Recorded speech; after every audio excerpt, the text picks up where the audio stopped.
And of course, you've been hearing talks here and there from my guests. And the major topic we've been talking about is the politics of Edo State, the governorship election that's coming up in September. And of course, party primaries that will be coming up later this month.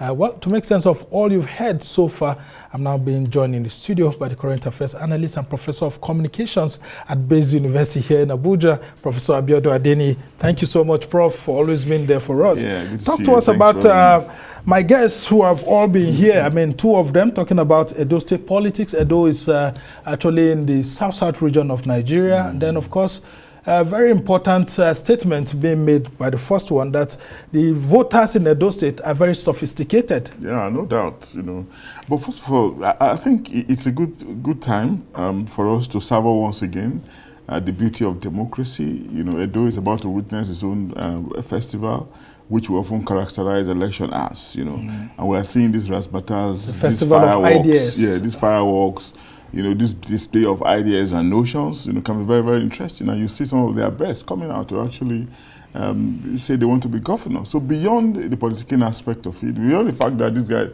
some of these fellows are politicians, we're also seeing brilliance, I mean, the last two guests were, for me, I was very, very impressed, with their delivery. The first one, of course, good background, coming from the corporate world, and of course, he demonstrated it. It was showed a lot of can-do-ness, but of course, we have to be patient to see what he can also do in politics when if he eventually clinches, the ticket of his party, although that is a Herculean task, considering that he has formidable aspirants like Akpata, like Masu Agbon, 33 other aspirants to actually battle with. Again, it makes it all beautiful.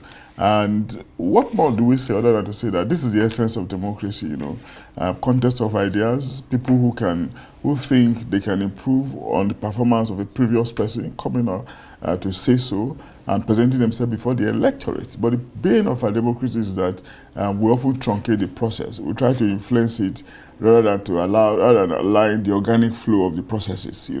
That's just the bane. Before, I just hope that the process will not once again be riddled with violence. And the thing that we often talk about, the injection of money into the process. Yeah, I mean, Labour Party being a workers' party, would have heard some of the aspirants already saying that the party's ticket is too, the forms are too expensive at 30 million. Well, my guest said he wasn't part of those people, but you can hear people saying that 30 million is too much, but that of the APC and PDP, of course, you know how high it is. How do we expect these parties to be funded, really, if they do not task their aspirants? Where are they going to get the funds from? Don't forget, this cannot be, it can be very Herculean administering the political parties. Especially for a new party that's contesting in Edo State. Workers to pay, they have elections to conduct, their primaries, that is, all other things like that will require funds, So they need to also generate funds. And one best way to do it is to ask those who are desirous of contesting on their platform, to be contributory. And I think that's what they are trying to do. Whether it's too much or not is something that is neither here nor there. Yeah, but it's just something they may not be able to do without. I guess some of them are just finding out how difficult it is to run elections. But let's go on to my second guest, who comes from the former ruling party in the state, that's the APC, and of course the internal contradictions within the party. And then, of course, 29 aspirants too taking the APC's ticket. But APC has been trying in the last couple of weeks to whittle down, to bring down the number. Yeah, they reduced this to 6 out of 29. At the time we had 10. But despite that, sure 13 people have bought forms now. Yeah, but it's very easy if they want to do it. All they need to do is to be strong, coming around the round table, and they have a very strong person, whose pedigree is well respected, Comrade Adams Oshomole, who understands the politics of the place, the nuances, and is an APC helmsman that has the ears of the president as well. So to a very large extent, he can muster his influence, his goodwill, and raiding on the aspirants, to shelve their aspirations, for some of them who are much more potent. The last speaker talked about Clemagba. I agree. There's also Pastor Eze Yamu, the former governorship candidate. Who is very good, but of course by now he should be getting weary. I don't know where he gets the energy from coming out the third time, despite his brilliance. Then of course the professor too, professor of law, who was eased out while being in the saddle. I also wonder if he's going to be able to get the resources, But Agba looks good because it's very recent in terms of network, in terms of promise, in terms of his background, and in terms of the ability to combine his public-private sector experiences, leveraging on them, Maybe someone who can match someone like Tommy Sewi, if he does get the ticket, can match Ighodalo if he gets it at the end of the day. So I think it's looking good. It's looking best, like the previous speaker said, in the aegis of the APC.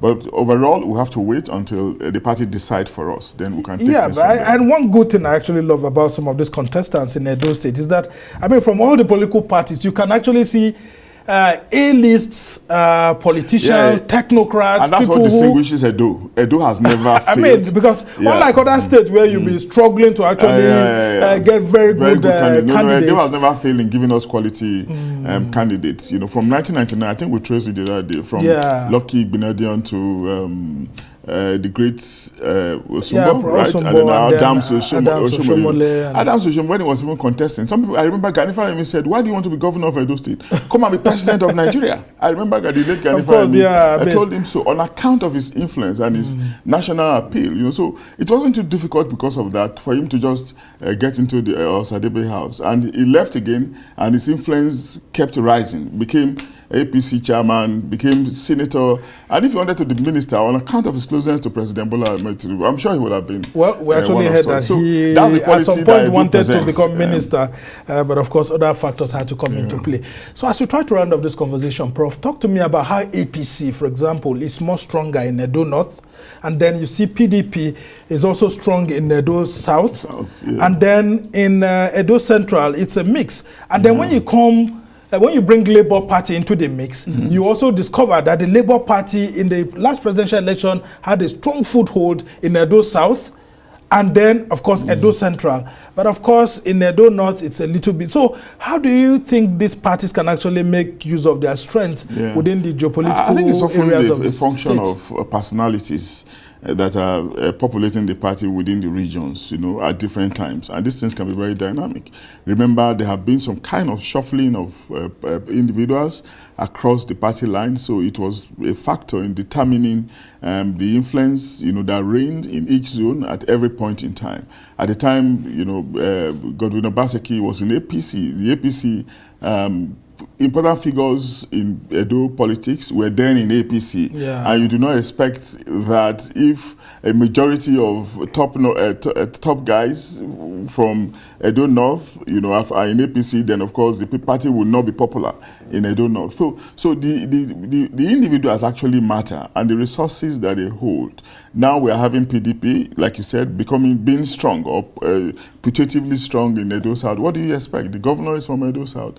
Some prominent people in APC with strong war chests are from Edo South. So that explains their popularity. But it can be very dynamic, very fluid. It just depends on which party individual is at every point in time, and of course the interest, who they want to support. We are going to see some further reshuffling, especially after the primaries, because unfortunately I expect there will be disagreements. There will be alignment, realignment, horse trading, once the candidates actually emerged. Do not forget the time that Governor Obaseki moved from APC to PDP, and he was able to win at the end of the day, again because of some forces that worked against the APC then. Yeah, very quickly before I let you go, there are emerging contenders for the Godfatherism of the state. Governor Godwin Obaseki, who had said he was going to kick against Godfatherism, including with Adams Oshomole, who said he was fighting all godfathers, including former Adeniyi, later Adeniyi. It looks like by default, party members are wanting to make them godfathers. But is it by default, or it's actually them also wanting to be godfathers? I think for some reasons, we're just demonizing the concept of Godfatherism. If we change that concept to mentorship, maybe it will look positive, really. Okay. There's nothing wrong in having somebody who will guide you, who will support you, a strong person, whose blessings that you have. You want help. You want to be you want somebody to give you a lift, to a level in which you want to get to. So if we call it mentor or an influencer, you know, or an energizer, an encourager. It could probably... Or the money man. No, not money man. It could probably make it much more encouraging. Okay. But when we say Godfather, then the ring becomes negative. Oh, you know? okay. So, but otherwise, life is about mentorship, you know, getting help here and there. And sometimes when you don't have the human being giving you help, then you turn to God. Well, Nigerian politics you know, is actually about who brings the money more and has the influence to actually peddle those influence in Abuja or whenever there's a crisis or challenge. But we must thank you so much, Professor Abiodun. Adeniyi is a rights analyst, and then of course, Professor at Bayes University here in Abuja. We must thank you so much for your wealth of wisdom always. Well, that's how it's been for this edition of Arise Primetime. Do join us again tomorrow from me and the entire team here in Abuja. Goodbye and thank you for watching. I'm Somna Sambo.